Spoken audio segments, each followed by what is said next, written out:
উত্তরবঙ্গের চা বাগানের মহিলা শ্রমিকদের সুবিধার জন্য ক্রেশ তৈরি করে বাংলা সরকার। বাগান শ্রমিকদের পাশাপাশি নির্মাণ শ্রমিকদের শিশুদের রাখার জন্য ক্রেশ তৈরি করা হচ্ছে।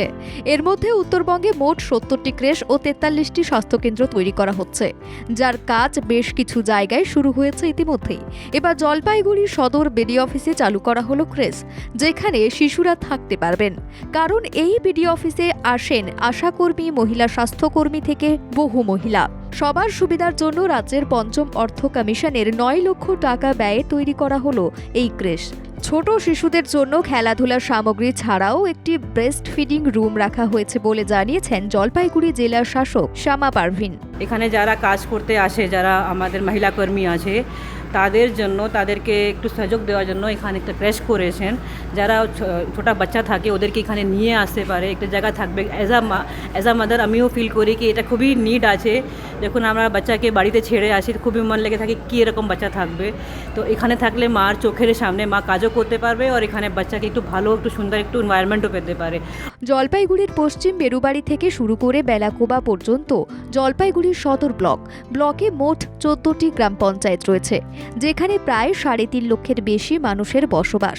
লক্ষ্মীর ভাণ্ডার, বার্ধক্য ভাতা, বিধবা ভাতা সহ একাধিক প্রকল্পের সুবিধা পাওয়ার জন্য প্রত্যন্ত এলাকা থেকে মহিলারা বিডিও অফিসে আসেন।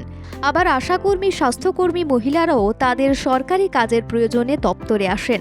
অনেক ক্ষেত্রেই ওই মহিলাদের একাংশকে তাদের কোলে সন্তান সহ দপ্তরে আসতে দেখা যায়। আবার কাজ শেষ না হওয়া পর্যন্ত তিনি সন্তান নিয়ে বসে থাকেন। এই ঘটনা আশাকর্মীদের ক্ষেত্রেও দেখা গিয়েছে। ওই সমস্ত মহিলাদের সুবিধা করে দেওয়ার জন্যই ক্রেশ চালু করা হলো বলে জানানো হয়েছে। খুব সুন্দর করেছেন। এই যে কাজ হয়েছে আমাদের আমাদের এসএফসি থেকে হয়েছে।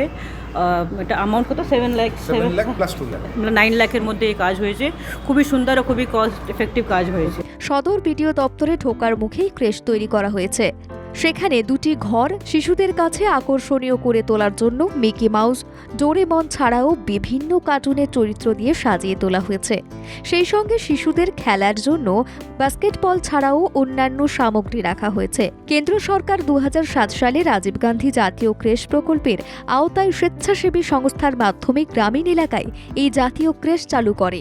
পরে কেন্দ্র সহযোগিতা না করায় রাজ্যই এগিয়ে যাচ্ছে এই কাজে। জলপাইগুড়ি থেকে সুব্রত রায়ের রিপোর্ট, বাংলা জাগো।